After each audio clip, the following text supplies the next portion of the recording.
छत्तीसगढ़ के प्राकृतिक की गोद में बसा हमारा बस्तर इन दिनों काफ़ी सुर्खियों में है।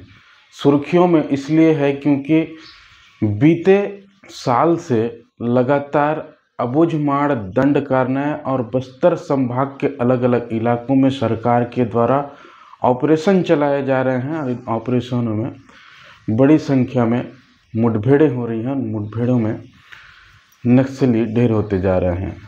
उन्हीं सभी चीज़ों को ग्राउंड तक पहुंचकर ग्राउंड रिपोर्टिंग करना, नक्सलियों के गढ़ में घुसकर भ्रष्टाचार को उजागर करना, नक्सलियों के उस इलाके में पहुंचकर उन सवालों को ढूंढना जिसका जवाब आज भी कई लोग ढूंढते ही नज़र आए और आज भी वो लोग सिर्फ उन बीहड़ जंगलों में पहुंचना तो दूर उन रास्तों तक भी वो जा नहीं पाते। ऐसे जगह पर जाकर हमारे साथी पत्रकारों के द्वारा किस तरह से जोखिम उठाया जाता है और सरकार की योजना को जिस तरह से पहुंचाने के लिए सरकार लाखों करोड़ों रुपए खर्च करती है और खर्च करने के बाद जब वो योजना उस इलाके तक पहुंचती है तब उसमें किस प्रकार से भ्रष्टाचार किया जाता है और उसी भ्रष्टाचार को उजागर करने के लिए हम जैसे पत्रकार, हमारे जैसे और कई पत्रकार उस इलाके तक पहुंचते हैं जहां पर करोड़ों रुपए सरकार के द्वारा भेजा गया है, लेकिन उसका किस प्रकार से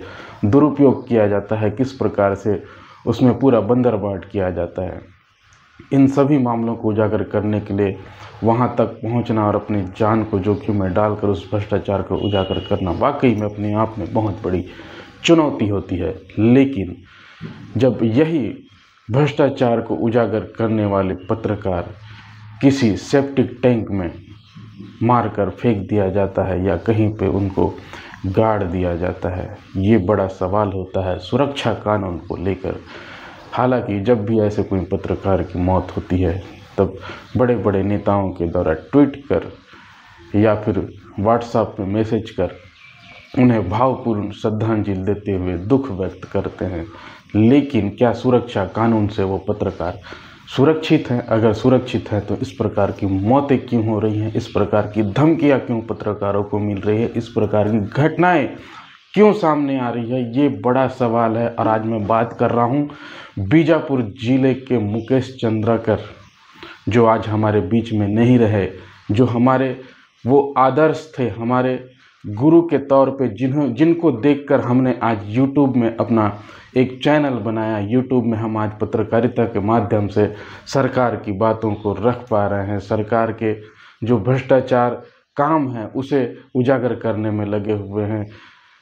उन बीहड़ क्षेत्रों में पहुंचकर जहां पर आम आदमी जाना दूर, पुलिस भी जहां पर बंदूक लेकर नहीं पहुंच पाती है, उन जगहों पर हम पहुंचते हैं और कोशिश करते हैं कि सरकार की योजना को दिखाएं। सरकार की जो योजना है उसमें किस प्रकार से भ्रष्टाचार हो रहा है, आदिवासियों के साथ किस प्रकार से छलावा हो रहा है, आम जनता को किस प्रकार से ठगा जा रहा है। इन तमाम मुद्दों को लेकर हम पहुंचते हैं, दिखाते हैं, कोशिश करते हैं कि सरकार जागे, प्रशासन जागे, वो लोग शिक्षा से जुड़ें जो शिक्षा से अनभिज्ञ हैं, जो कई प्रकार के राशन हो या फिर उनके दैनिक उपयोगी जीवन शैली से जुड़ी बातें हों, उन तमाम बातों को लेकर हम वहां तक जाते हैं।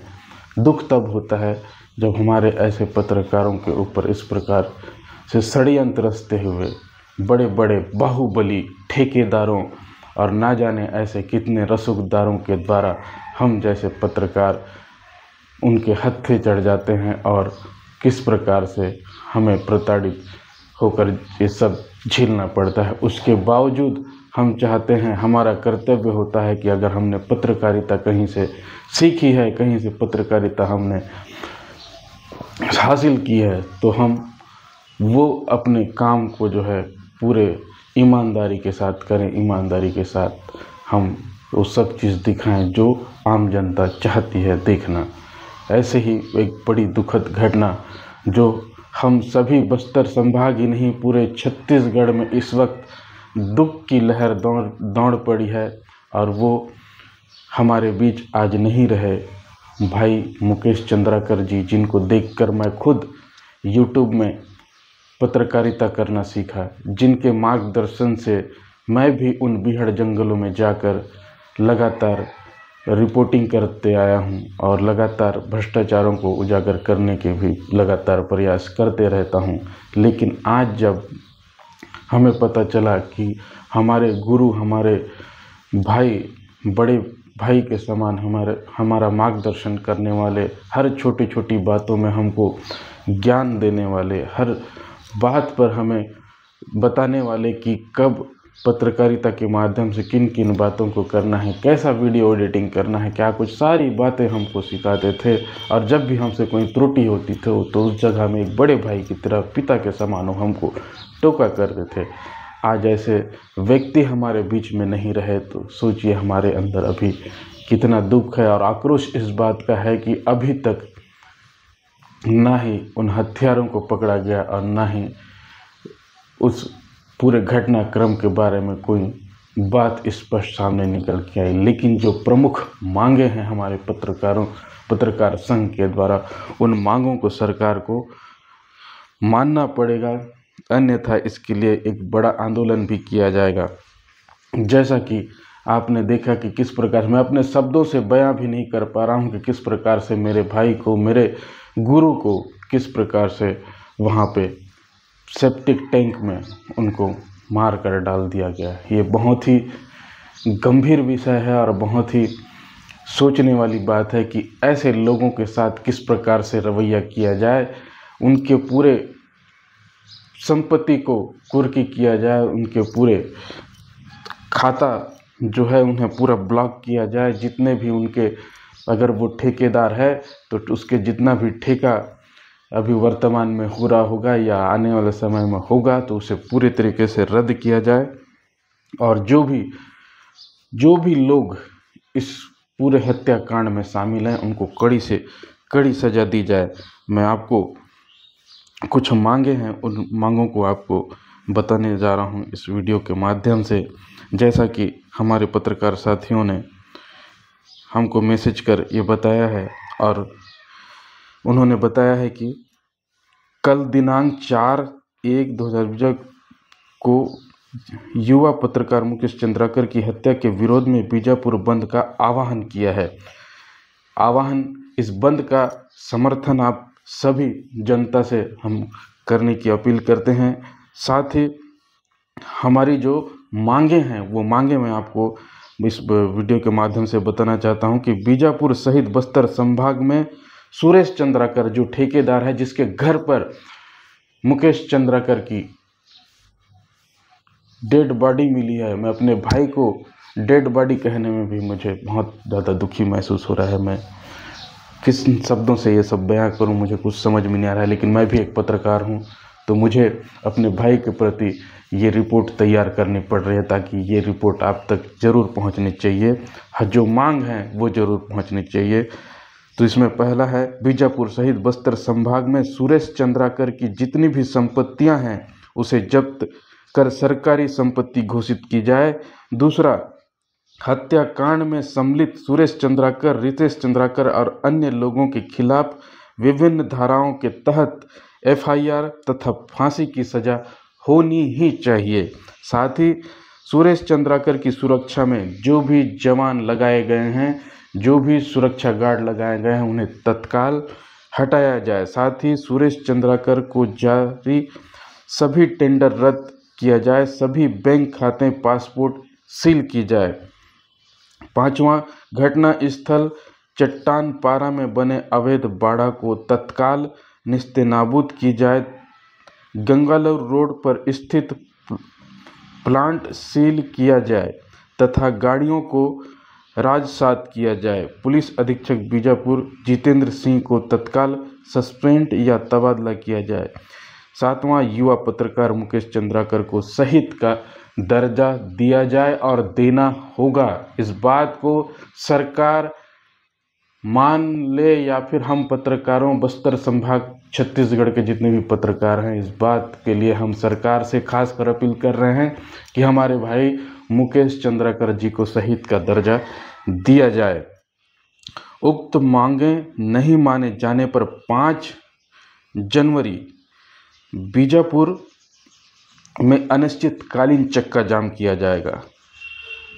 हमारे साथी मुकेश चंद्राकर को न्याय देने के लिए आप सभी से पुनः एक बार अपील है कि ऐसे व्यक्ति जो अंदरूनी क्षेत्र के उन इलाकों तक पहुंचकर न जाने, मैं अपने शब्दों से ये बयान नहीं कर पा रहा हूं कि उनके ऐसे कितने निस्वार्थ भावना से किए गए कार्य हैं जो आप उनके YouTube चैनल में बस्तर जंक्शन में देख सकते हैं। मैं क्या उनका बखान करूं, मैं क्या उनके बारे में अपने मुंह से शब्दों से बयां करूं, मेरे पास कोई शब्द नहीं है। इतने सारे उनके दयावान जो उन्होंने काम किए हैं, कई लोगों की जानें उन्होंने बचाई हैं, कई ठेकेदार जिनकी नक्सलियों ने हत्या कर दी थी, उन ठेकेदारों की डेड बॉडी तक लाने तक पुलिस प्रशासन नहीं जा पाती थी। उस जगह पर जाकर हमारे भाई ने अपने साहस का परिचय देते हुए अपने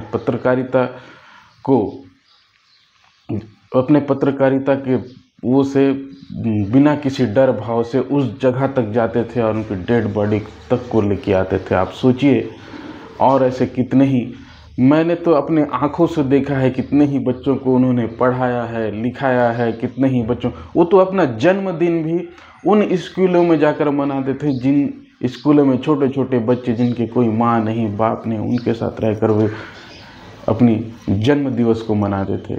कैसा उनका व्यवहार था, कैसा उनका विचार था, ये मेरे शब्दों से मैं बयान नहीं कर सकता। इसलिए मैं रोशन ठाकुर जोहार बस्तर की टीम के साथ आप सभी से पुनः एक बार अपील कर रहा हूं कि मेरे भाई मुकेश चंद्राकर जी को न्याय दिलाने में मदद करें। और वीडियो में आप देखे होंगे कि किस प्रकार से उनकी बॉडी को सेप्टिक टैंक में फेंका गया था, कैसे वहां पे लीपापोती किया गया था, रातों रात ढलाई किया गया था, और क्या कुछ उनके साथ हुआ होगा, कैसे उनके साथ उस समय बीता होगा।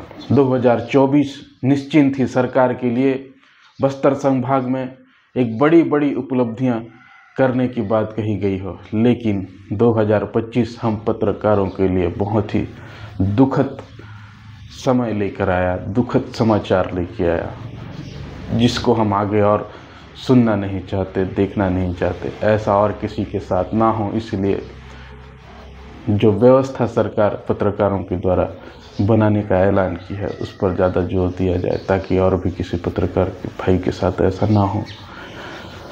बस इन्हीं शब्दों के साथ मैं आपसे पुनः एक बार अपील कर रहा हूं कि हमारी जो भी आप लोगों से विनती है, आप लोगों से हाथ जोड़ के विनती करता हूं कि जो भी भाई हमारे मुकेश चंद्राकर भाई को न्याय दिलाने का प्रयास करो, शहीद का दर्जा दो, और ज़्यादा से ज़्यादा हो सके तो इस आवाज़ को बुलंद करने में हमारा साथ दो। आज मैं आपको नहीं कहूँगा कि इस वीडियो को शेयर करो, सब्सक्राइब करो या लाइक करो। लगे कि आज के इस वीडियो में मैंने अपने भाई के लिए, वो भाई जिसने मुझे एक अलग पहचान दिलाई, जिसने मुझे हर समय YouTube में के माध्यम से किस प्रकार से अपनी बातों को रखना है, किस प्रकार से लोगों के साथ जुड़ के रहना है, किस प्रकार से अबुझमाड़ में रहकर उनका मदद करना है, इन सभी बातों को उन्होंने बताया। इसीलिए मैं आप लोगों से हाथ जोड़ के कह रहा हूँ कि उनकी मदद करने के लिए ज़रूर आ गया है। धन्यवाद।